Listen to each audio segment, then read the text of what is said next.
નમસ્કાર દર્શક મિત્રો,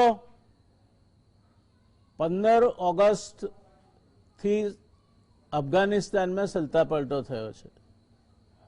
બરાબર ત્યારથી આપણે તાલિબાનની સરકાર રચાશે, કેવી રચાશે, એનો વ્યવહાર કેવો રહેશે, એના ઉપર અત્યાર સુધીમાં 2 વખત ચર્ચા યોજી ચૂક્યા છે। હવે પરિસ્થિતિ થોડી વધુ સ્પષ્ટ બની છે। તાલિબાન સરકારમાં કોણ હશે એ બાબત એકદમ સ્પષ્ટ થઈ છે અને આવતીકાલે એ સરકારનો શપથવિધિ છે। ત્યારે હવે થોડાક વધારે સ્પષ્ટતાથી તાલિબાનની સરકાર કઈ રીતે ચાલશે, એની નીતિઓ કેવી હશે, એના સંબંધો કેવા રહેશે અને ખાસ કરીને ભારતીય હિતને એ કઈ રીતે સ્પર્શશે એ બાબતે આજે આપણે ચર્ચા કરવાના છે। દર્શક મિત્રો, અફઘાનિસ્તાનમાં તાલિબાન સરકાર હવે અસ્તિત્વમાં આવી જ ગઈ છે એમ કહી શકાય। એણે 33 સભ્યોની કેબિનેટ જાહેર કરી છે। તાલિબાનને સૌને સાથે લઈને સરકાર ચલાવવાની વાત કરી હતી, પણ જે 33 સભ્યોનું પ્રધાનમંડળ જાહેર થયું છે તેમાં 30 પખ્તૂન છે, જ્યારે માત્ર 3 બિન પખ્તૂન સભ્યો છે। આ પ્રધાનમંડળમાં કોઈ મહિલા કે હજારાવંશી નથી। અફઘાનિસ્તાનની વસ્તી જોઈએ તો પખ્તૂનો 42% છે, તાઝિકો 27%, હજારા 9%, ઉઝબેક 9%, બલુચ 2%, તુર્કમાન 3% અને અન્ય 8% જેટલા છે। તાલિબાન લગભગ પૂર્ણતઃ પખ્તૂન વંશીઓનું સંગઠન છે। પંજશીરમાં જે ભયંકર સંગ્રામ ખેલાયો તે વિસ્તાર તાઝિક વંશી અફઘાનોનો છે, જેઓ પખ્તૂનોનો ઘોર વિરોધ કરે છે। નવા માળખામાં તાઝિકો તેમજ શિયાપંથી હજારાઓની ઉપેક્ષા ઈરાનને પણ નારાજ કરશે એમાં કોઈ શંકા નથી, જેણે આ તાલિબાન શાસનને માન્યતા નહીં આપવાની ઘોષણા કરી છે। અફઘાનિસ્તાનમાં છેલ્લા 20 વર્ષમાં ભારતે અબજો રૂપિયાનું રોકાણ કર્યું છે। તેનું ભાવિ પણ અત્યારે અદ્ધરતાલ છે। અપેક્ષા એવી રખાઈ રહી છે કે આ તાલિબાન 2 સરકાર અગાઉની તાલિબાનની સરકાર જેવી કટ્ટરપંથી નહીં હોય। આમ છતાંય મુલ્લા મોહમ્મદ હસન અખુંદના નવા મંત્રીમંડળમાં ઓછામાં ઓછા 14 આંતરરાષ્ટ્રીય આતંકીઓ સામેલ છે। માત્ર મદ્રેસાનું શિક્ષણ પામેલા અભણ આતંકીઓ વિદેશ, શિક્ષણ, સંરક્ષણ, સ્વાસ્થ્ય જેવા ખાતા સંભાળશે। તાલિબાનના શિક્ષણ મંત્રી ખુદ અંગૂઠાછાપ છે, જેમણે પદભાર ગ્રહણ કરતા જ કરેલ વિધાન પીએચડી કે માસ્ટર્સ ડિગ્રીની કોઈ કિંમત નથી ભારે ટીકાપાત્ર બન્યું છે। અફઘાનિસ્તાનની સેન્ટ્રલ બેંકના વડા તરીકે નિમણૂક પામેલા હાજી મોહમ્મદ ઇદ્રીસે લેપટોપ અને રાઇફલ સાથે પડાવેલી તસવીરે પણ લોકોને ચોંકાવી દીધા છે। આમ ધીરે ધીરે અફઘાનિસ્તાનની આ સરકાર અને જે તાલિબાન છે એનો એક ચહેરો જરા વધારે સ્પષ્ટતાથી ઉપસી રહ્યો છે। શરૂઆતમાં મહિલાઓને સરકારમાં સામેલ કરવાનું કહેનાર તાલિબાનોએ એક પણ મહિલાને મંત્રીમંડળમાં સામેલ નથી કરી, જે સામે મહિલાઓ વિરોધ પ્રદર્શન કરી રહી છે।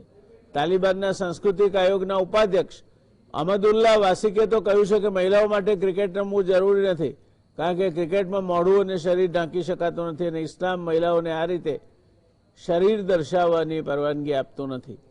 તે સામે ઓસ્ટ્રેલિયા સ્પષ્ટપણે કહે છે, જો અફઘાનિસ્તાનમાં મહિલાઓને ક્રિકેટ રમવાની આઝાદી નહીં મળે તો અફઘાનિસ્તાનની પુરુષ ટીમ સાથે અગાઉથી નક્કી થયેલી એકમાત્ર ટેસ્ટ પણ ઓસ્ટ્રેલિયા નહીં રમે। વિશ્વના મોટાભાગના દેશોએ પણ અફઘાનિસ્તાનની નવી સરકારને નકારી છે। એના 33 સભ્યોમાંથી 14 આંતરરાષ્ટ્રીય આતંકીઓ છે। Mulla Mohammad Hasan અખુંદને UAN global terrorist જાહેર કર્યો છે। નાયબ વડાપ્રધાન મુલ્લા અબ્દુલ ગની ઉર્ફે મુલ્લા બરાદર મુલ્લા ઉમરનો નિકટવર્તી છે, જેણે તાલિબાનને એકજૂથ બનાવવામાં મહત્વનો ફાળો આપ્યો છે। મુલ્લા બરાદર ઘણા સમય સુધી પાકિસ્તાનની જેલમાં હતો।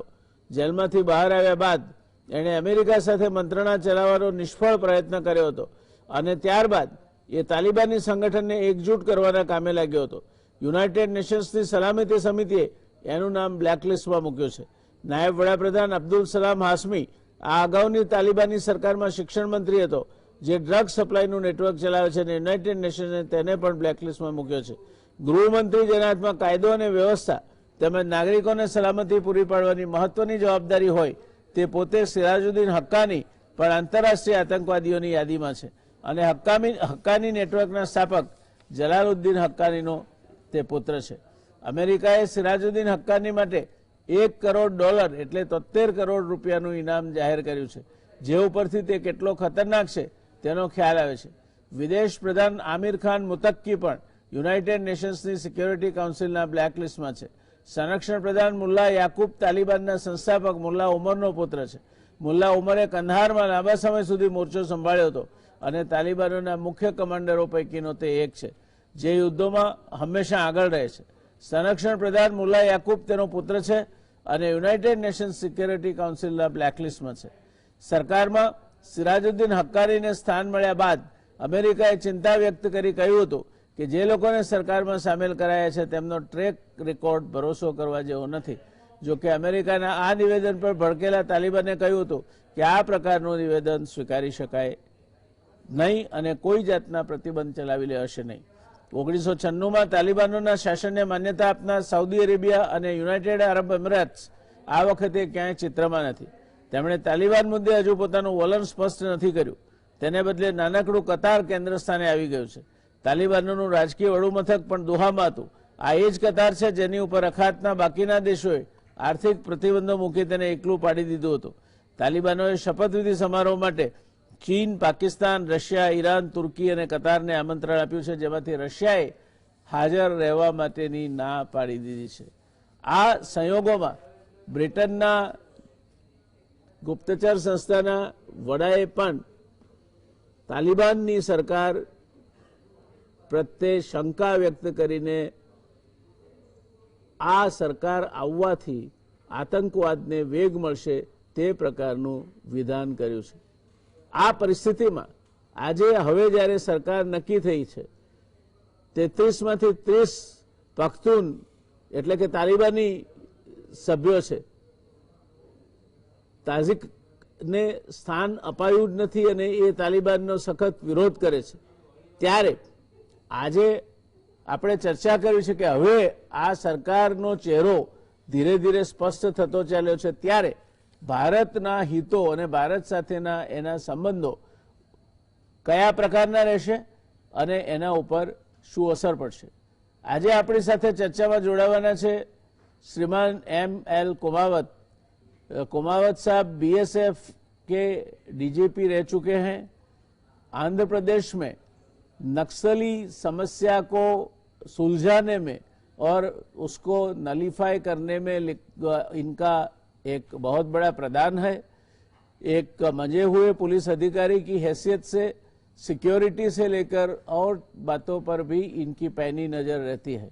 कुमार साहब हमारे साथ जुड़ेंगे. गुजरात समाचार टेलीविजन की ओर से, उनके दर्शक मित्रों की ओर से मैं इनका स्वागत करता हूं. केदार भाई ठाकर अपना पोताना ज छे, एयर कोमोडर जेवी उच्च पदवी सुधी पहोंच्या अने अत्यारे गुजरात में ए संरक्षण ने लगती अने सलामती ने लगती विविध बाबतों अंगे प्रोफेसर तरीके पोतानो अनुभवनो लाभ विद्यार्थीओने आपे छे. डॉक्टर केतनभाई शुक्ला, મને નથી લાગતું કે એમનો પરિચય ગુજરાત સમાચાર ટેલિવિઝનના દર્શક મિત્રોને જરૂરી હોય. કેતનભાઈ NHL માંથી ડોક્ટર બન્યા બાદ ઇન્ડિયન ફોરેન સર્વિસમાં જોડાયા. માઇક્રોબાયોલોજી સાથે BSc પણ કર્યું છે. સંરક્ષણ મંત્રાલયમાં કામગીરી કરી ચૂક્યા છે. એશિયા પેસિફિક સ્ટ્રેટેજિક સ્ટડીઝ હોનોલુલુના તેઓ શ્રી અલુમની છે અને એક રાજનયિક તરીકે દુનિયાભરમાં બનતી ઘટનાઓથી માહિતગાર રહેવાનું અને તેનું વિશ્લેષણ કરવાનો એક વિશિષ્ટ શોખ અને ક્ષમતા કેતનભાઈ ધરાવે છે. કેતનભાઈ, આજે શરૂઆત આપથી કરવી છે. હવે તાલિબાનની સરકાર 33 સભ્યોની બનશે. 33 સભ્યો કોણ હશે એનો જોઈએ તો 30 તો પખ્તૂન છે, તાલિબાન સાથે જોડાયેલા છે, માત્ર 3 જ બહારના છે. ત્યારે હવે આવનાર સમયમાં આ તાલિબાનની સરકાર જે છે, અત્યાર સુધી આપણે માનતા આવતા હતા કે તાલિબાન 1 કરતા તાલિબાન 2 એ કઈ જુદા પ્રકારનું વ્યક્તિત્વ લઈને આવનારી સરકાર હશે અને એમને વિશ્વ સમુદાય સાથે પનારો પાડવા માટે પણ પોતાની રીત રસમો અને ચહેરો મોરો બદલવા પડશે. લાગે છે આપને આ જે પ્રકારની સરકારની રચના થઈ છે અને એમાં લગભગ 40% તો જાણીતા આતંકવાદીઓ છે જેમના માથા ઉપર એક યા બીજી જાતનું ઇનામ છે અથવા તો યુનાઇટેડ નેશન્સ અથવા તો સિક્યોરિટી કાઉન્સિલે એમને નેગેટિવ લિસ્ટમાં મૂક્યા છે, બ્લેક લિસ્ટમાં મૂક્યા છે. ત્યારે શું લાગે છે આપને હવે તાલિબાનની સરકાર વિશે આપનું શું કહેવું છે? 33માંથી 14 આંતરરાષ્ટ્રીય આતંકીઓ ધરાવતી આ સરકાર અને એનો આપણી સાથે અને દુનિયા સાથેનો સંબંધ કેવો રહેશે? જે આપણે લાસ્ટ ટાઈમ વાત કરી છે કે તાલિબાનની સરકાર આવવાની એ હવે આખી દુનિયામાં બધાએ સ્વીકારી લીધું હતું. આમાં મોટા ભાગના જે તાલિબાન છે એમાં લોકોની એવી આશા હતી કે કંઈક આમાં એ લોકો તાજીક, હજારા, ઉઝબેકને લેશે અને મહિલાઓને લેશે. પણ એ લોકોના જે લોકલ ડોમેસ્ટિક કમ્પલ્સન છે એના ઉપરથી એવું લાગે છે કે આ સરકાર 5-6 મહિના સુધી કોઈ મોટો ફેરફાર થાય એમ એવું લાગતું નથી. આ સરકાર જે બની એમાં ISIનો હાથ દેખાઈ આવ્યો છે. એક તો કેટા સુરાના છે અને બીજા રાહબરી સુરાના જે છે હકાની. તો આપણે જો જોઈએ કે જે વિશ્વના જુદા જુદા જે રિએક્શન આવ્યા છે એના પરથી એવું લાગે છે કે લોકોએ એક વસ્તુ તો સ્વીકારી લીધી છે કે તાલિબાનની જે સરકાર છે એ હવે ડિફેક્ટો રૂલર તરીકે રહેશે. એ પહેલી વસ્તુ છે. બીજી વસ્તુ આપણે જોઈએ કે જે છેલ્લા આજે બીજેને પુટિન જોડે ચાઇનાના ઝી જોડે વાત કરી, 90 મિનિટ સુધી વાત કરી અને કાલે તાલિબાને પહેલી કોમર્શિયલ ફ્લાઇટ કે જે ચાર્ટર હતી એ જવા દીધી. એના પરથી એવું લાગે છે કે તાલિબાન અને અમેરિકાની તાલમેલ થોડી ઘણી તો ઠીકઠાક છે. એ લોકોએ આ બીજા વિશ્વયુદ્ધ પછી અત્યાર સુધીનું સૌથી મોટું ઇવેક્યુએશન 1 લાખ વિઝા લોકોનું કર્યું. 100 જેટલા જે રહી ગયા હતા એમાંથી મોટાભાગના અમેરિકન બી એ લોકો પાછા અમેરિકા લઈ ગયા. હવે આજે જે 9/11 છે એની આપણે કહીએ કે એની પહેલી સંધ્યા જોઈએ તો બિડેન માટે એના લોકલ કમ્પલ્સન બહુ વધારે છે.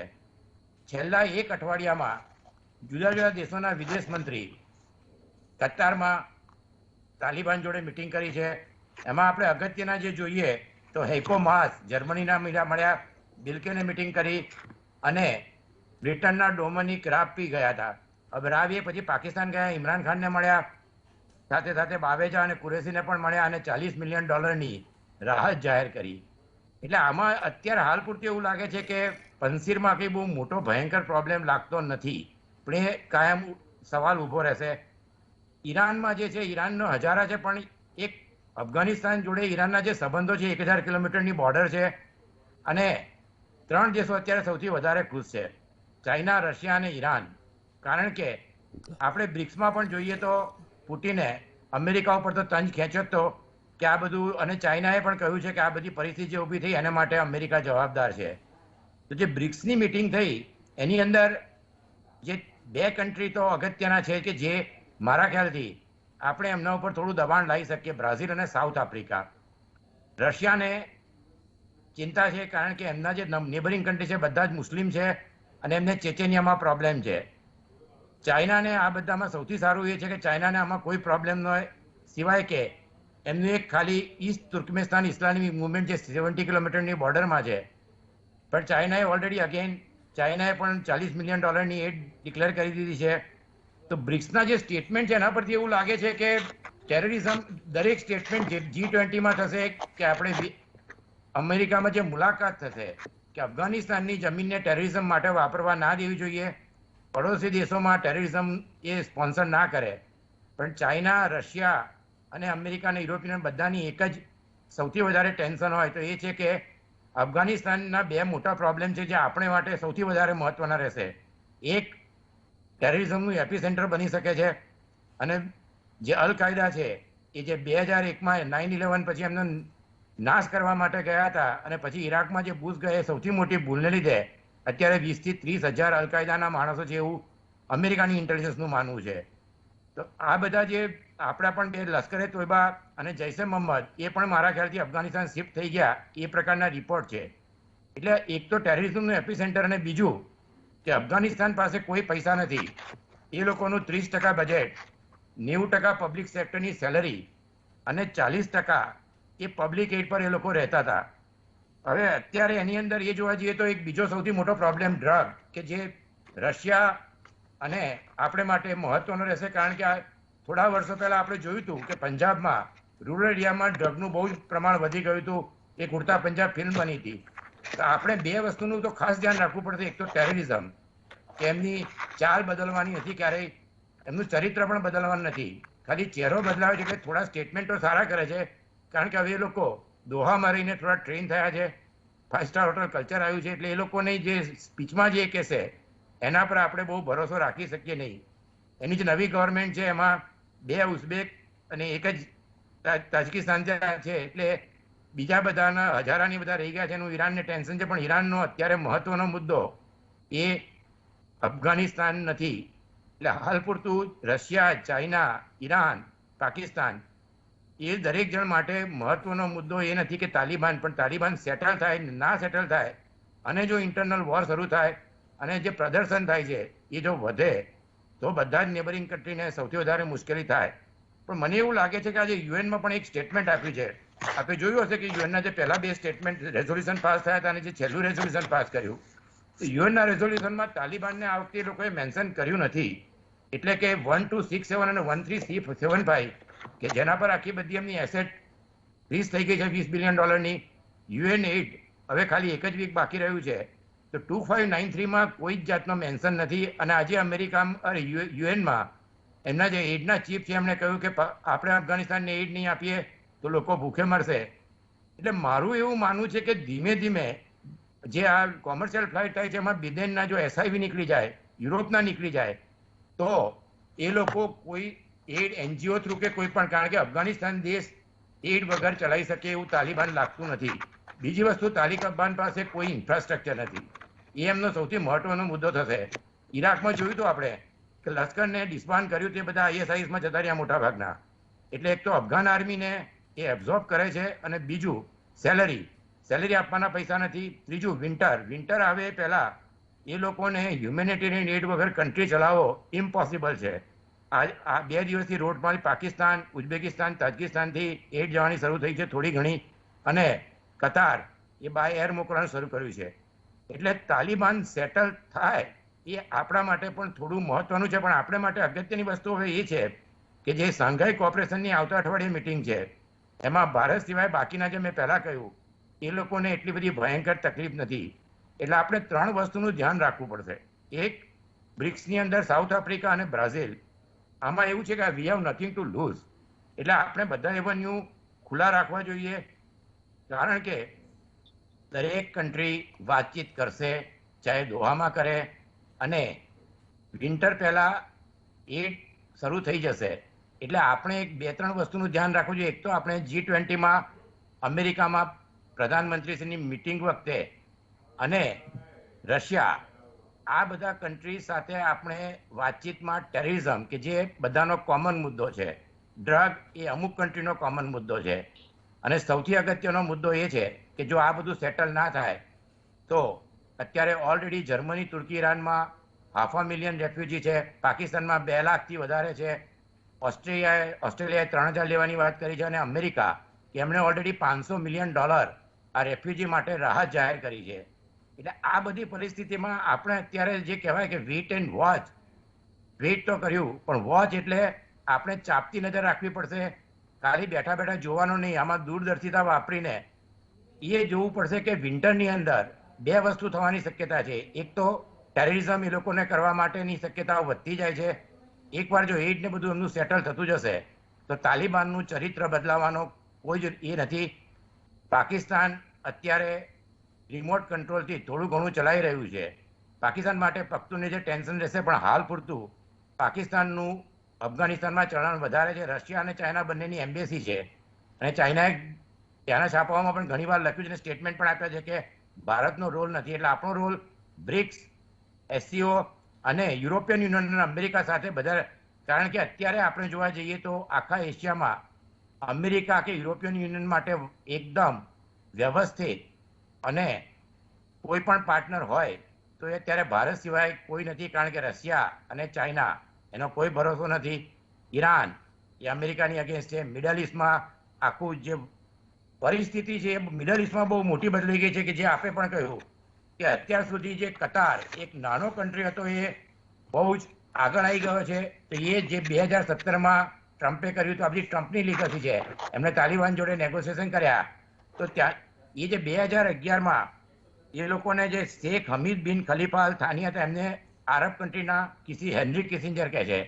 તો કતારનો રોલ વધતો જાય છે. સાઉદી અરેબિયાએ રશિયા જોડે ડિફેન્સ એગ્રીમેન્ટ કર્યા છે. બિડેનના એના પરથી એવું લાગે છે કે મિડલ ઇસ્ટમાં એ બહુ ઈરાક, સિરિયા, અફઘાનિસ્તાન કે બીજે ક્યાંય બહુ દખલ અમેરિકા કરશે નહીં. એમણે કહ્યું છે કે time of America army intervention is over. એટલે આપણે તો એ જોવાનું છે કે એક તો આપણે સરહદો બહુ મજબૂત રાખવી પડશે. બીજી વસ્તુ કે ઇન્ટરનેશનલ ફોરામાં અને યુએન સિક્યુરિટી કાઉન્સિલમાં ખૂબ જ ધ્યાનથી, કારણ કે દરેક કન્ટ્રી ટેરરિઝમ પરથી અગેન્સ્ટ છે, પણ જે સ્ટેટમેન્ટો આવે છે એ સ્ટેટમેન્ટો એવી વસ્તુ છે કે જુદી જુદી જાતના સ્ટેટમેન્ટો આવશે.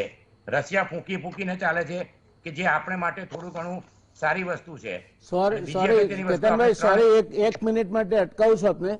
રશિયાએ સોગંદવિધિમાં હાજરી આપવાની ના પાડી દીધી છે, એને આપ કઈ રીતે જુઓ છો? અને કાલે જે બ્રિક્સની મીટિંગ, બ્રિક્સની કાલે જે કોન્ફરન્સ થઈ એમાં Putin was the only voice who overtly criticized the Afghan development and said that it should not become the hub for terrorist activity. How do you look at it? એ મેં કહ્યું ને કે Russia ફૂંકી ફૂંકીને ચાલે છે, કારણ કે આમાં જે પરિસ્થિતિ છે, રશિયાના જે એનએસ આપણા એનએસના ઇક્વિવેલન્ટ નિકોલાવ પાત્રુસો છે એ ઇન્ડિયા આવ્યા હતા. પછી વિલિયમ બર્ન જોડે મિટિંગ થઈ અને રિચાર્ડ મોરે જોડે મિટિંગ થઈ. રશિયાના અત્યારે પ્રોબ્લેમ રશિયાનો એ છે કે એ ચાઇનાના એલાય જેવું છે, પણ એ આખું આખું અફઘાનિસ્તાન કે જ્યાં ચાઇના વગર અમેરિકા અને રશિયાના ઇન્ટરવેન્શન કર્યા વગરની પરિસ્થિતિમાં જો અફઘાનિસ્તાન પર ચાઇનાનો પ્રભુત્વ ખૂબ જ વધી જાય તો એ એક આખું એમનો જે સેન્ટ્રલ એશિયાનું ગેસ છે અને ચાઇનાનો જે આખો પ્રોજેક્ટ છે, તો Afghanistan can become the hub for export for Central Asia and up to Europe. એટલે રશિયા અત્યારે ચાઇનાને એકદમ 100% ખુલ્લો હાથ આપે એવું મને લાગતું નથી. પણ સેમ ટાઈમ આપણે રશિયા કરશે બધી જ વસ્તુ એ પણ માનવું થોડું સાવચેતીપૂર્વક રહેવું જોઈએ, કારણ કે રશિયાના બેઝિક ઇન્ટરેસ્ટ ચાઇના જોડે વધારે ઇન્ટરટ્વીન છે. પણ રશિયાનો મોટા એમણે આજે જે બેલારુસ છે ત્યાં આપણે 2 લાખનું જે આખી આર્મીની ડ્રીલ કરી, એમણે સેન્ટ્રલ એશિયામાં તજકી હોસ્પિટલની ડ્રીલ કરી હતી. રશિયાને એમના આ જે ટેરરિઝમ છે અને ડ્રગ છે એ રશિયા બાજુ આવે નહીં એવું રશિયા માને છે. પણ રશિયા માટે પ્રોબ્લેમ એ છે કે ચાઇનાની જોડે પણ એમને જવું પડે. એટલે એ જે કહેવાય કે ફૂંકી ફૂંકીને ચાલે છે અને તોડી તોડીને બોલે છે, કારણ કે આઉટરાઇટ તો તાલિબાનને સપોર્ટ કરશે નહીં, પણ એમની એમ્બેસી રશિયામાં ચાલુ છે અને તાલિબાન જોડે રશિયાના જે કોન્ટેક્ટ છે એ ખૂબ જ ગાઢ છે. એટલે એ જોવા જોઈએ તો મારું એવું માનવું છે કે રશિયા જે સ્ટેટમેન્ટો આપે છે એ તો આપણે માટે ઘણા સારા છે, પણ આપણે બધા સ્ટેટમેન્ટનું ફોલોઅપ શાંઘાઈ કોઓપરેશનમાં કરવું પડશે. અને પહેલા કરતા રશિયા જોડે ઇન્ટેલિજન્સ અને એમાં સંબંધો વધારે સુધારવા પડશે. એ ખૂબ જ જરૂરી છે, કારણ કે રશિયાની પરિસ્થિતિ અત્યારે એવી છે કે એમને ચાઇના સાથે જવું પડશે. અમેરિકાને નુકસાન થયું, એમને આનંદ છે અને આપણી જોડે સંબંધો સારા છે. એટલે મેં કહ્યું ને કે અત્યારે એશિયામાં કોઈ જો રિલાયબલ પાર્ટનર કોઈને જોઈતો હોય તે ભારત સિવાય કોઈ છે નહીં. એ ભારત માટે એક સારી પરિસ્થિતિ છે. જી ધन्यवाद. कुमार साहब, आप तो सिक्योरिटी की बाबतों को करीब करीब नजदीक से देखते रहते हैं और बीएसएफ की जो आपकी अनुभव है उसको देखते हुए भी आपको इस मामले में काफी इंसाइट है. तो जिस तरह के डेवलपमेंट्स अफगानिस्तान में हुए हैं और आगे चल के जिस तरह का तालिबान सरकार का रवैया रहने वाला है, जिस तरह का उसका कंपोजिशन है, उसे देखते हुए लगता है आपको कि आने वाले समय में अफगानिस्तान की और तालिबान की वजह से खास करके हमारा जो कश्मीर है, पाक ऑक्यूपाइड कश्मीर से अक्रॉस द बॉर्डर कोई तकलीफ हो सकती है या टेररिस्ट एक्टिविटीज बढ़ सकती है? क्या मानना है आपका? मैं लौट के आऊंगा आपके पास, अभी मुझे रुकना पड़ेगा एक छोटे से ब्रेक के लिए। मैंने प्रश्न आपको बता दिया ताकि आप सोच के रखें, और ब्रेक के बाद मैं आपके पास आऊंगा। દર્શક મિત્રો, રોકાઈશું એક નાનકડા બ્રેક માટે અને ચર્ચા પછી આગળ. નમસ્કાર દર્શક મિત્રો, બ્રેક પછી અફઘાનિસ્તાનમાં જે પ્રકારના સરકાર રચાઈ છે અને જે પ્રકારની ગતિવિધિઓ ચાલી રહી છે તેની આપણી સિક્યોરિટી, આપણી સલામતી પર શું અસર પડશે અને ભારતીય હિતને એ કઈ રીતે અસર કરતા રહેશે તે અંગેની ચર્ચામાં ફરી એકવાર આપનું સ્વાગત છે. कुमार साहब, मैं आना चाहूँगा आपके पास। मैंने प्रश्न तो आपको रिले कर दिया है। हमारी जो सिक्योरिटी है, खास करके कश्मीर का जो मसला है, पाक ऑक्यूपाइड कश्मीर से अक्रॉस द बॉर्डर टेररिज्म बढ़ने की आशंकाएं जताई जा रही है, क्या लगता है आपको इसके बारे में? आपने जो ये सवाल मुझे बताया है बड़ा इम्पोर्टेंट है देश के लिए कि जो तालिबान की सरकार आई है उसका भारत पे क्या असर पड़ने वाला है। आज आपने देखा होगा कि भारत सरकार के गृह मंत्री अमित शाह जी ने भी हाई लेवल मीटिंग दिल्ली में की, कल की थी, और उसमें भारत के सभी जो सुरक्षा से जुड़े हुए अधिकारी हैं, आर्मी चीफ, बीएसएफ चीफ और एनएसए, अजीत दोवल साहब, सभी उसके अंदर थे। और उन्होंने अफगान मुद्दे को वहां पर डिस्कशन हुआ कि उसका क्या असर पड़ने वाला है, भारत में क्या पड़ सकता है और उसके लिए भारत को क्या करना चाहिए, वो सारी उन्होंने डिस्कशन किया है और अच्छे निर्णय लिए होंगे, अवश्य लिए होंगे। परंतु इसके पहले मैं ये बताना चाहूंगा कि ये जो इंटरिम सरकार बनी है, अंतरिम सरकार जो बनी है, इसके मुख्य चेहरे कौन हैं और उनका थोड़ा बैकग्राउंड जाने बिना हम नहीं समझ सकते कि इनका रुख क्या होगा। तो सबसे पहले तो इसमें मुल्ला महमूद हसन अखुंड जो वहां के प्रधानमंत्री हैं, इस इंटरिम गवर्नमेंट के प्रधानमंत्री हैं, इनका बैकग्राउंड क्या है वो जान करके पता लगेगा कि यह आदमी तालिबान का फाउंडर में से, जिन लोगों ने इसको बनाया था, तालिबान जो टेररिस्ट ग्रुप बना था, जिन्होंने पहले एक बार वो राज कर चुके हैं वहां पर, इसके फाउंडर में से है। रहबारी शुरा का ये मुखिया है वहां का। और इसके अलावा इसकी एक चीज और भी जानने वाली बात है कि ये अभी भी यूनाइटेड नेशन की ब्लैक लिस्ट पे है। एक किसी देश का प्रधानमंत्री यूनाइटेड नेशंस की ब्लैक लिस्ट पे है। और भारत वालों को तो ये भी जानने की जरूरत है कि जो गौतम बुद्धा का जो स्टैचू था बामियान के अंदर, उसको गिराने के अंदर इस आदमी का निर्णय था, जो कि आज वहां का प्रधानमंत्री है। और तो इस आदमी की क्या सोच हो सकती है भारत के लिए, भारत के बुद्ध धर्म के लिए, और तो ये तो इसका बैकग्राउंड हुआ। और दूसरा इंपॉर्टेंट जो आदमी है उसके बारे में जानना जरूरी है, वो है सिराजुद्दीन हक्कानी, जो वहां का गृह मंत्री है या होम मिनिस्टर। ये होम मिनिस्टर भी एंटी इंडिया रहा है, क्योंकि हक्कानी ग्रुप का आदमी। हक्कानी ग्रुप और आईएसआई ये दोनों एक थैली के चट्टे बट्टे हैं। बल्कि मैं ये कहूंगा कि आईएसआई ने ही हक्कानी ग्रुप को शह दी है, शरण दी है, और उससे जुड़ा हुआ आदमी है सिराजुद्दीन हक्कानी। तो आप समझ सकते हैं कि ये खास करके गृह मंत्री इनका, या इंटीरियर मिनिस्टर बोलते हैं, ये एक कठपुतली है। कठपुतली किसकी है? आईएसआई। और आईएसआई का मुख्य उद्देश्य क्या है कि भारत के ऊपर प्रॉक्सी वार जारी रखना, कश्मीर के अंदर टेररिस्ट को भेजते रहना, ये आईएसआई का एक अहम मुद्दा रहा है। तो भारत के ऊपर इसका क्या असर पड़ेगा, ये जो गवर्नमेंट में, ये तो हुआ जो सरकार के अंदर दो मुख्य जो व्यक्ति हैं, प्रधानमंत्री और दूसरे उनके गृह मंत्री, दोनों एंटी इंडिया हैं। और ये अलग बात है कि ये एंटी इंडिया रहेंगे क्योंकि भारत की मदद की भी इनको जरूरत है, वो मैं बाद में आऊंगा उसके ऊपर। परंतु इनका बैकग्राउंड जो है वो एंटी इंडिया का है और ये पाकिस्तान की कठपुतलियां हैं। और दूसरा, यही तालिबान अभी तक हमारे जो भारत के दो बड़े टेररिस्ट ग्रुप हैं जो कश्मीर के अंदर from across the border, Pakistan के भूमि से भारत के अंदर टेररिस्ट भेजते रहते हैं। वो है लश्कर तैयबा और जैश ए मोहम्मद। लश्कर तैयबा का तो एम यही है कि भारत के कई टुकड़े हों, कश्मीर को छीन लिया जाए, कश्मीर पाकिस्तान का भाग बने। तो ये लश्कर तैयबा और ये जैश ए मोहम्मद का एम है।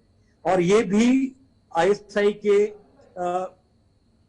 कठपुतलियां हैं और इन्होंने जैश ए मोहम्मद और लश्कर तैयबा ने पिछले कई सालों से अफगानिस्तान के अंदर कार्य कर रहे हैं और तालिबान की मदद की है वापस पावर में आने के लिए।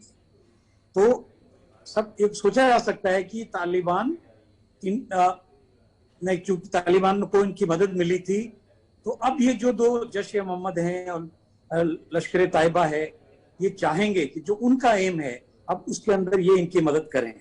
इनका हौसला बुलंद तो हुआ ही है लश्कर तैयबा का और जैश ए मोहम्मद का। अभी देखने वाली बात ये है कि ये कितने एक्टिव होते हैं। और इसके लिए जैसे मैंने बताया कि भारत सरकार बिल्कुल तैयार है और भी कार्रवाई करेंगी। अपने बॉर्डर्स की जो LOC है, लाइन ऑफ कंट्रोल है, और अपना इंटरनेशनल बॉर्डर है, इनको दोनों को मजबूत, इनकी सिक्योरिटी मजबूत करने की जरूरत होगी। एक जो मामला और भी है वो है तालिबान सरकार खुद जिनसे अब घबराई हुई है, वो है IS, इस्लामिक स्टेट खुरासान में। और इस्लामिक स्टेट खुरासान में और तालिबान के अंदर मतभेद है। वो मतभेद क्या है, बड़ा इंटरेस्टिंग है समझने के लिए। ISIS ये राष्ट्रवाद में विश्वास नहीं करती, ये चाहती है कि इस्लाम और ये खलीफेट जिसे बोलते हैं, पूरे मुस्लिम वर्ल्ड में एक ही खलीफा होगा, एक ही वो होगा। वो अलग अलग देशों के अंदर अलग अलग मुस्लिम प्रधानमंत्री हैं, जैसे पाकिस्तान में है, अफगानिस्तान में है, सऊदी अरेबिया के अंदर सुल्तान है। वो ये नहीं चाहते, वो चाहते हैं कि केवल एक इस्लामिक स्टेट होगा जिसे उम्मा बोलते हैं, और उसके अंदर इस्लाम राज करेगा या खलीफा राज करेगा। तो अब इनके बीच में भी झगड़ा होगा। इस्लामिक स्टेट भारत के अंदर भी निगाह रखता है कि वहां पर भी अपने पैर पसारना चाहता है। हालांकि वो उसकी फौज नहीं है कि वो यहाँ आकर के फौज लाएगा या अपने टेररिस्ट ग्रुप को भेजेगा। वो अपनी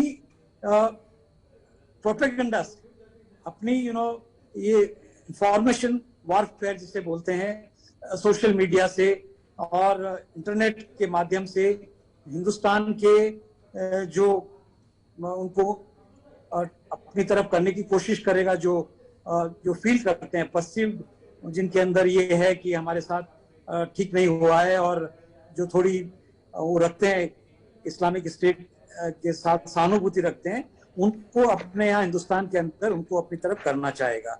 तो ये जो सरकार जो बनी है, ये उनका एम यही रहेगा कि अपने जिन्होंने इनकी मदद की है उनकी वो मदद करें। हालांकि अब ऊपर से वो क्या कह रहे हैं, उनको इंडिया की मदद की भी जरूरत है। उन्होंने ऑलरेडी कहा है कि वो सभी देशों के साथ संबंध बनाना चाहते हैं। क्यों बनाना चाहते हैं, ये भी एक सोच की बात है कि उनकी इकोनॉमी अभी बिल्कुल खत्म हो चुकी है। जब इकोनॉमी इनकी खत्म हो चुकी है तो ये चाहेंगे कि इनको पूरे दुनिया के देश पहले बात इनको रिकॉग्नाइज करें, इनको मान्यता दें, और बिना मान्यता मिले हुए ज्यादा देश इनको मदद करने वाले नहीं है। तो मान्यता मिलना भी जरूरी है इनको। तो भारत को भी इन्होंने इस तरह के फिलर्स जो दिए हैं कि उनका ध्यान रखा जाएगा, उनके इंटरेस्ट का ध्यान रखा जाएगा। परंतु क्या एक शेर अपनी खाल बदल लेने से, भेड़ की खाल में यदि शेर है या भेड़िया है तो क्या वो भेड़ बन जाता है? ये भी एक सोचने की बात है कि स्ट्राइप बदलने से या खाल बदलने से तालिबान अपना जो उसका स्वभाव है उसको बदल डालेगा। मुझे ये नहीं लगता है, क्योंकि उन्होंने अभी कल ही कहा है, आज भी कहा है कि उन जितने भी जो पुरानी सरकार के अंदर अधिकारी थे उनको हम माफ करते हैं और उन पे कोई कार्रवाई नहीं होगी। पर आपने पिछले 2-4 दिनों में टेलीविजन के ऊपर देखा होगा उन्होंने किस तरह से महिलाओं के ऊपर भी कोड़े चलाए हैं, महिलाओं के ऊपर भी उनके सामने फायरिंग की है, वहां पर उनको पीटा है, जर्नलिस्ट को पीटा है। और जो जिस तरह की उनकी सोच है, जिस तरह से उनका रवैया रहा है, उसी हिसाब से उनकी कार्रवाइयां अभी तक चल रही है। उन्होंने कहा तो ये है कि हम सबका साथ लेकर के चलेंगे, पर आपने देखा मुस्लिम जो वहां की महिलाएं हैं उनको भी प्रताड़ित करना उन्होंने शुरू कर दिया है। और कोई वहां पे प्रोटेस्ट हो नहीं सकता। प्रोटेस्ट करने के पहले ये भी बताना पड़ेगा कि आप प्रोटेस्ट के समय में क्या नारे लगाएंगे, प्रोटेस्ट के आपके बैनर्स क्या होंगे।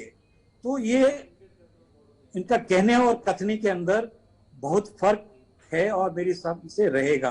तो भारत को इस सरकार से जैसे पहले हमारा ये था कि वेट एंड वॉच, पर अब now we are not only watching, our government, अपनी सरकार इसमें कार्रवाई शुरू भी कर दी है। जैसे कि पहले पैनलिस्ट ने बताया कि जो हमारा ये क्वाड है QAD, जिसमें जापान है, अमेरिका है और इंडिया है, ये मिलकर के इन्होंने आज निर्णय भी लिया है कि किस तरह से स्ट्रेटेजी बनाए।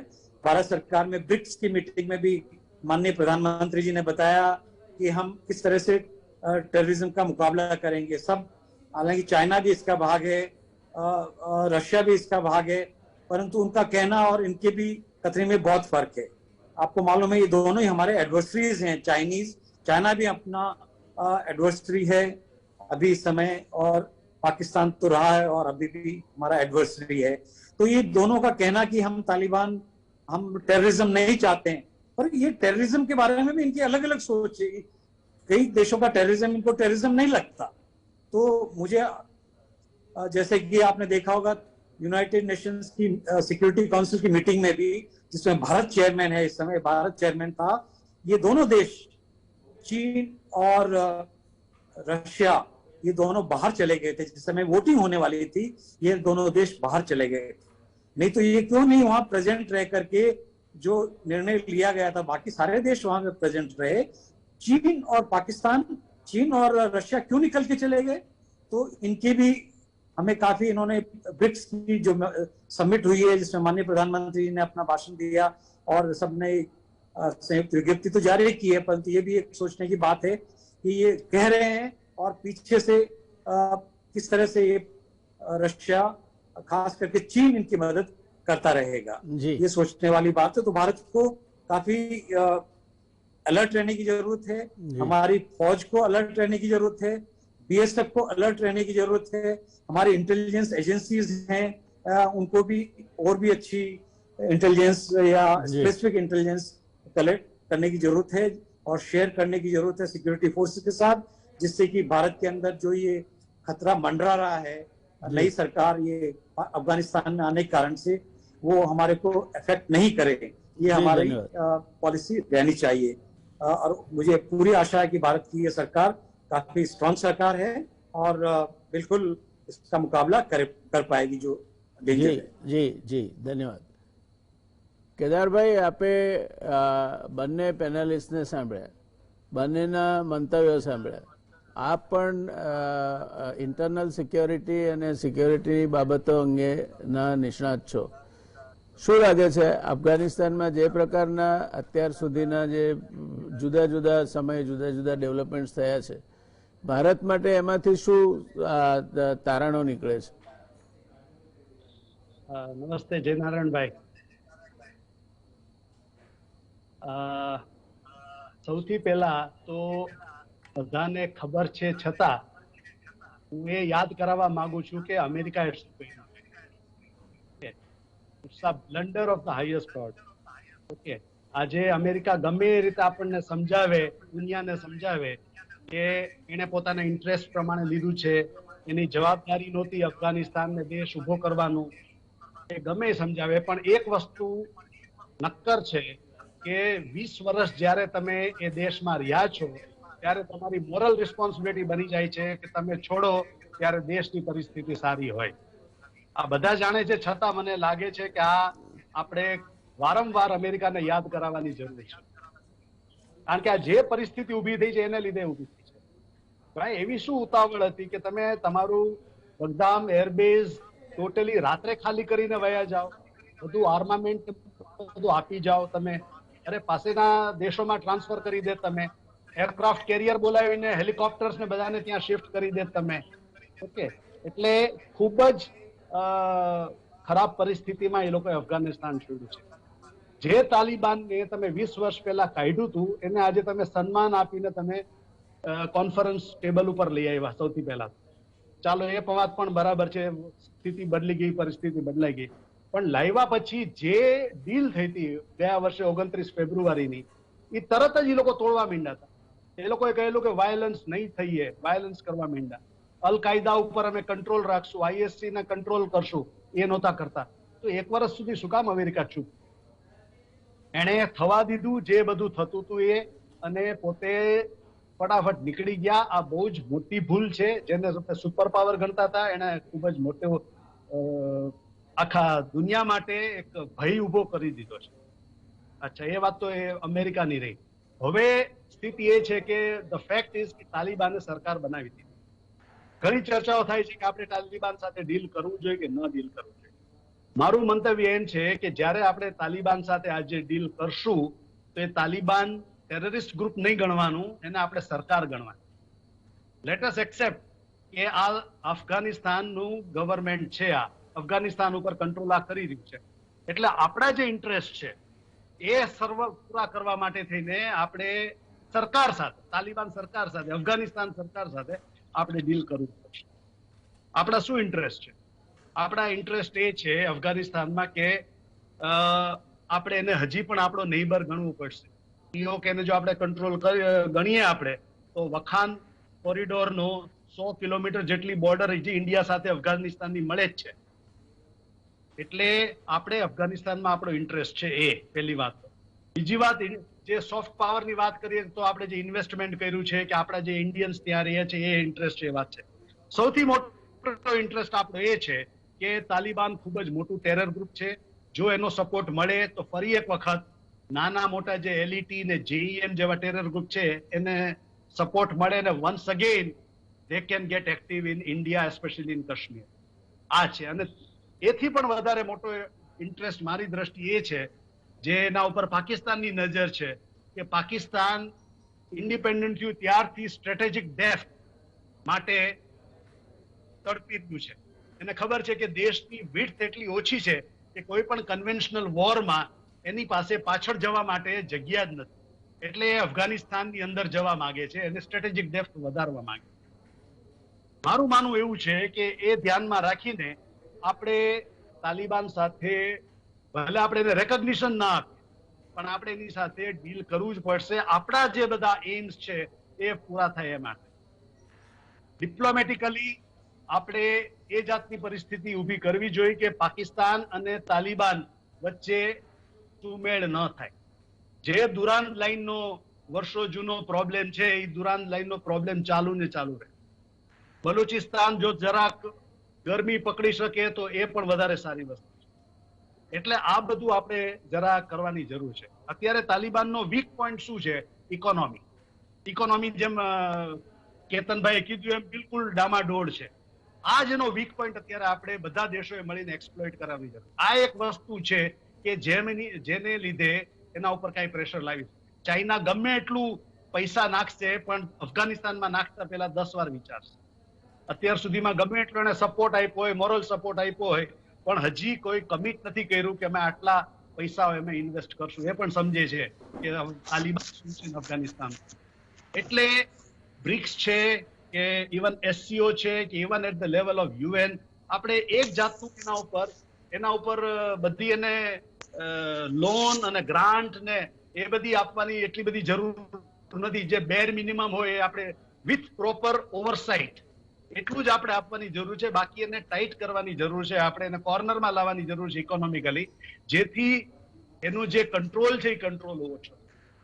એટલે મારા હિસાબે આપણે એની સાથે ડીલ કરવું પડશે, ડીલ કરવું જોઈએ અને ઇકોનોમિકલી બધા દેશોએ ભેગા થઈને એને કોર્નર કરવું જોઈએ. અને as far as military is concern, જેમ કુમાર સાહેબે કીધું એમ we will have to be on our toes once again.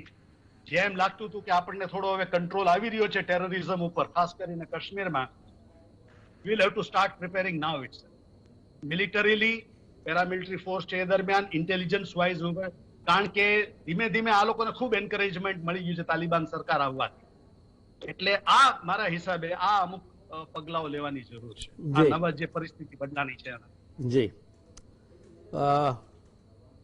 The final round કેતનભાઈ, આપણે થોડું ટૂંકાણમાં પણ આપના મંતવ્યો જાણવા માંગીશું. જે રીતે એમણે શરૂઆત કરી છે, ઉપપ્રમુખના ભાઈને મારી નાખ્યા બિલકુલ નિર્મમ રીતે, એ જ પદ્ધતિ છે જે પદ્ધતિથી અગાઉ પણ તાલિબાન કામ કરતું હતું. અને જે કુમાવત સાહેબે કહ્યું તે પ્રમાણે એમાં જે માણસો છે તે પણ પાયાના માણસો છે જે તાલિબાન એક હતું એના. આ સંયોગોમાં અમેરિકા એને સીધી કે આડકતરી રીતે હજુ પણ ટેકો કરે છે. તો આપને લાગે છે કે એ માત્ર ને માત્ર એને હવે આર્થિક મજબૂર, કારણ કે આર્થિક પાસું તો ચીન પણ એનું સમૂહ કરી આપશે, અમેરિકા પણ મદદ કરશે, રશિયા પાસેથી પણ એને કંઈક ને કંઈક સપોર્ટ મળી રહેશે. તો એ સંયોગોમાં એની ભારતના જે આર્થિક હિતો છે, આપણે 30,000 કરોડ રૂપિયા જેટલા ત્યાં નાખ્યા છે, તે આપણને લિવરેજ માટે કેટલા ઉપયોગી થશે? આમાં એવું છે કે ચાઇના સૌથી વધારે ઇન્ટરેસ્ટિંગ ચાઇના રહેશે. એમણે ઓલરેડી $40 મિલિયન એનાઉન્સ કર્યા છે, પણ એ લોકોની ત્યાં કોપર માઇન એ લોકોએ બહુ પહેલેથી લીધેલી છે. લિથિયમ અને રેર અર્થ મેટલનો બહુ મોટો સ્ટોર છે. ચાઇના મને એવું લાગે છે કે રશિયા અને અમેરિકાની જેમ અફઘાનિસ્તાનમાં ડાયરેક્ટ ઇન્ટરવેન્શન નહીં કરે. સૌથી અગત્યની વસ્તુ છે કે જે હમણાં જાદવ કેદારભાઈએ કહી, આપણી પાસે અત્યારે આમાં જે એ લોકોના જે મોટા ભાગના છે બધા તાલિબાનના પાકિસ્તાનમાં કેટાસુરા અને રાબરીસુરામાં તૈયાર થયેલા છે, એમાં કોઈ ફેરફાર થવાનો નથી.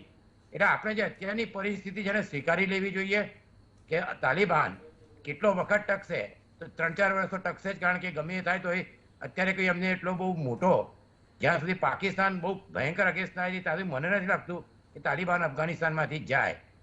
તો એટલા માટે આપણે જે કહેવાય કે બધા જ યુરોપના દેશોએ દોહામાં વાત શરૂ કરી દીધી છે, આપણે પણ વાત તો ક્યારે ને ક્યારે કરવી પડશે. લિવરેજ ચાઇનાનું રહેશે, પણ એટલું બધું નહીં રહે, કારણ કે સૌથી વધારે પૈસા $20 બિલિયન આખું ફોરેન એક્સચેન્જ જે એસેટ છે અમેરિકાએ ફ્રીઝ કરી છે, એના પર અમેરિકાનો કંટ્રોલ છે. યુએસ અને યુએનમાં ટ્રેઝરી સેન્કશન છે, એ પણ અમેરિકા સિવાય એમનો ઉદ્ધાર નથી.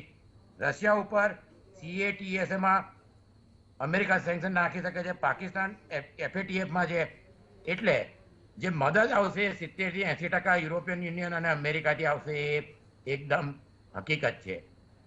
એટલે આપણે અત્યારે એ જોવું જોઈએ કે અમેરિકા અને યુરોપિયન યુનિયન પર પ્રેશર રાખવું જોઈએ કે જે ટેરરિઝમ છે એ જે સહાય છે એ ખૂબ જ જલ્દી શરૂ ના થવી જોઈએ, કે જે કહેવાય. અને આપણે જે ઇન્વેસ્ટમેન્ટ કર્યું છે એ આપણે માટે એક સોફ્ટ પાવર, એટલે આપણી અફઘાનિસ્તાનના લોકો જોડે ગુડવિલ છે એ રહેશે. પણ આપણે હવે આગળ ઉપર ખાલી એ લોકોને હ્યુમન રિસોર્સ ડેવલપમેન્ટમાં જ મદદ કરવી જોઈએ, કેશ કે એવું નાખવું જોઈએ. People two people direct hospital છે કે સ્કૂલો છે અને ટ્રેનિંગ છે, એ મદદ કરવી જોઈએ, કારણ કે એની એ જે મદદ આપણે કરી શકીએ એ બીજા કોઈ દેશ કરતાં આપણે વધુ સારી રીતે અને જેને કહેવાય કે કિફાયત રીતે, કારણ કે ઘણા હજારો અફઘાન સ્ટુડન્ટ આપણે ત્યાં ભણેલા છે, એટલે ઘણા અફઘાન સ્ટુડન્ટ જે આપણે નથી ભણીને પાછા ગયા છે એ લોકો પણ આપણે ત્યાં છે એને આપણે એસેટ કહી શકીએ. તો આપણું અત્યારે ધ્યાન એની પર હોવું જોઈએ કે આપણે અફઘાનિસ્તાનને શું મદદ કરી શકીએ. તો એ ફાઇનાન્શિયલ એડ કરવા કરતાં ટેકનોક્રેટ, બ્યુરોક્રેટ કે બીજા બધા જે પ્રોજેક્ટ છે જે પીપલ ટુ પીપલ હોય, એને માટે અફઘાનિસ્તાનને આપણી જરૂર પડી શકે. જી, તાલિબાન શું કરશે એના પર ધ્યાન રાખવું જોઈએ. પણ આપણે એમ ના કહી શકીએ કે આપણે ટેરરિઝમ, એ તો આપણે વર્ષોથી જોતા છે, 50 વર્ષથી. એટલે હાલના મુદ્દે આપણે આપણા બોર્ડર જમ્મુ કાશ્મીર અને પંજાબ ત્યાં સાવચેતી રાખીને તાલિબાન જો આપણી સાથે વ્યવહાર સુધારી શકતો હોય તો એ સુધારવો, પણ એમના ઉપર ચાપતી નજર રાખવી જોઈએ. એક નોવેલ હતી મેન ઈટર ઓફ કુમાઉ. કેતનભાઈ, જસ્ટ વન વર્ડ રિપ્લાય. આપે કહ્યું કે આપણે અમેરિકા અને યુરોપિયન યુનિયન પર દબાણ રાખવું જોઈએ. I mean, where do you place India to do this? Do you think India has the capability or the wherewithal or the weightage to influence the United Nations and the European Union to prevent them from doing whatever they are doing in Afghanistan? દરેક country પોતાનું હિત જોશે.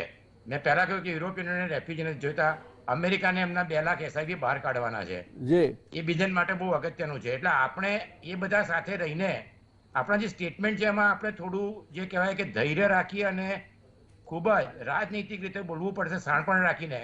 કારણ કે આગેવાની લેવા જઈશું એ મુશ્કેલ છે, પણ બાકી બધા દેશોને પણ પ્રોબ્લેમ તો સેમ ટેરરિઝમનો છે. એટલે બધાનું હિત, જે ક્વાડ છે કે બ્રિક્સ, દરેક જગ્યાએ એમનું હિત પણ આપણી સાથે સંકળાયેલું છે.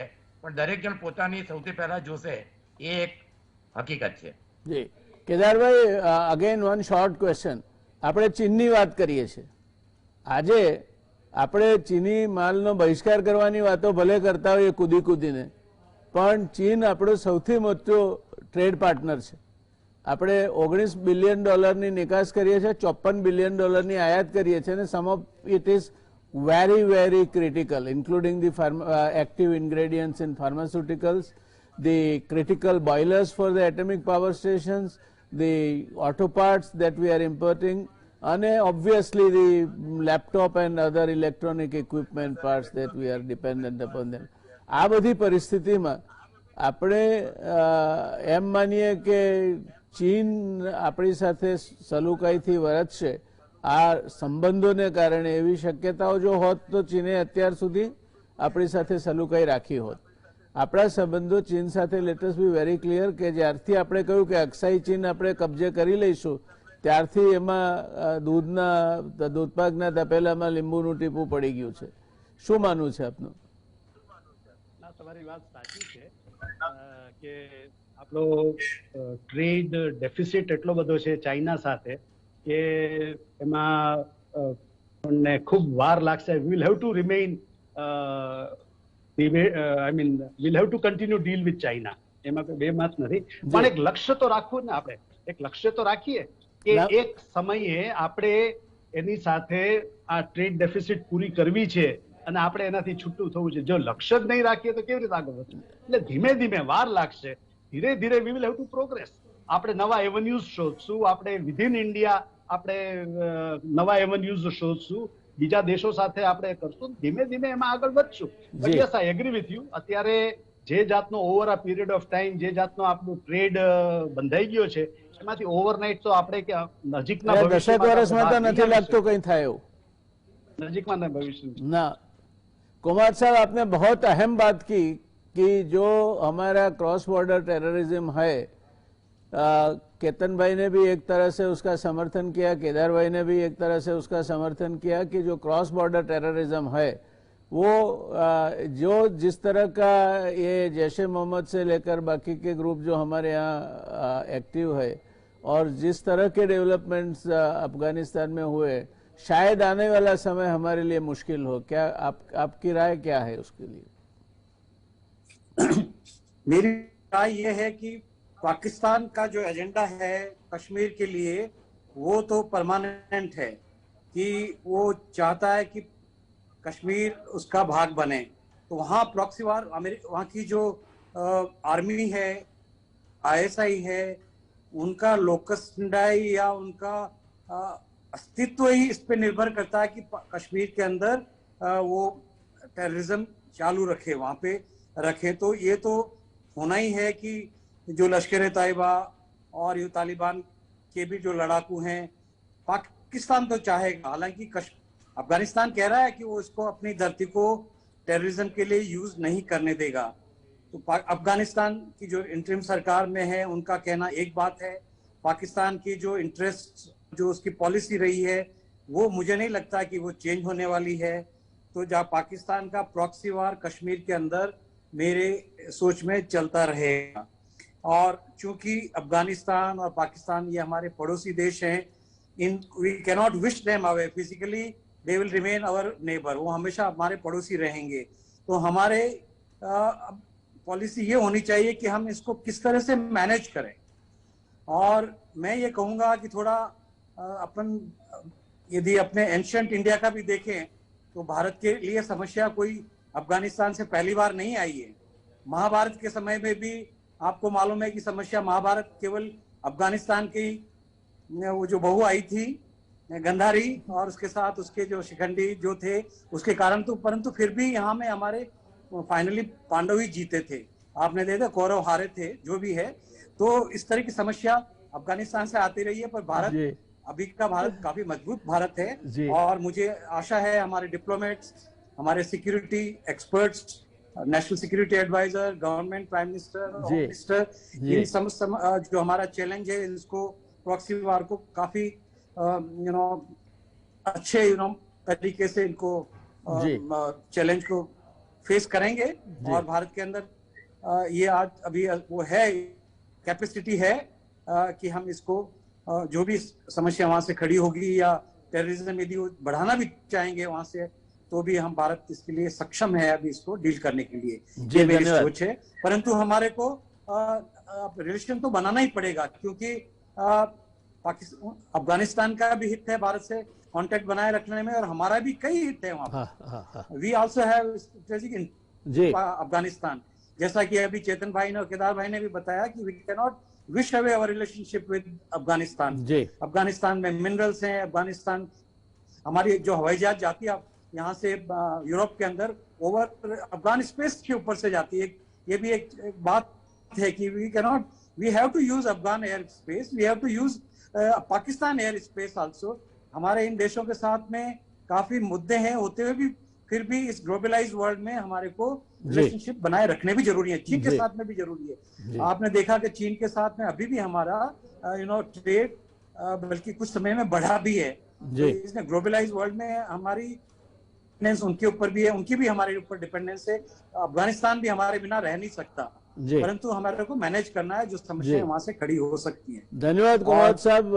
जनाब भाई, मैं समय की मर्यादा मुझे बाध्य कर रही है, इसीलिए मुझे यहाँ रुकना पड़ेगा। आपने महाभारत की बात कही, वो काफी हमारे माइथोलॉजी के साथ जुड़ती है, मगर महाभारत के साथ महाभारत का अंत में कोई किसी ने कुछ नहीं पाया था। महाभारत का एक ही मतलब है सर्व सत्यानाश, और न पांडव जीते थे न कौरव जीते थे, सर्व सत्यानाश हुआ था। और महाभारत की अहम वजह तो थी द्रोण और द्रौपदी के बीच की शत्रुता, जिसकी वजह से द्रौपदी पैदा हुई, जिसका जीवन कार्य था क्षत्रियों का महासंहार। तो ये कुछ कहीं न कहीं तार जुड़ते रहते हैं माइथोलॉजी के साथ, मगर सर्व सत्यानाश का रास्ता ही महाभारत है। तो वो तो आपने बहुत अहम बात की कि सबके साथ हम ग्लोबल विलेज में रहते हैं, सबके साथ हमें कुछ न कुछ संबंध तो रखने पड़ेंगे। बहुत काफी अहमियत रखती है आपकी बात। धन्यवाद केदार भाई, धन्यवाद केतन भाई, धन्यवाद कुमावत साहब। आपने हमारी चर्चा को काफी इंटरेस्टिंग बनाया, रसप्रद बनाया, और अहम मुद्दों पे आपने अपना ध्यान फोकस करके गुजरात समाचार टेलीविजन के दर्शकों के लिए भी अच्छी इन्फॉर्मेशन पेश की। धन्यवाद फिर से एक बार आप तीनों का। धन्यवाद दर्शक મિત્રો, આપે અમારી સાથે જોડાઈને આ ચર્ચા જોઈ તે માટે। મળીશું આવતીકાલે એક નવા વિષય સાથે, જે જ્યોતિષનો દિવસ છે એટલે જ્યોતિષશાસ્ત્ર સાથે જોડાયેલો હશે, નવી પેનલ સાથે। ધન્યવાદ, શુભરાત્રી।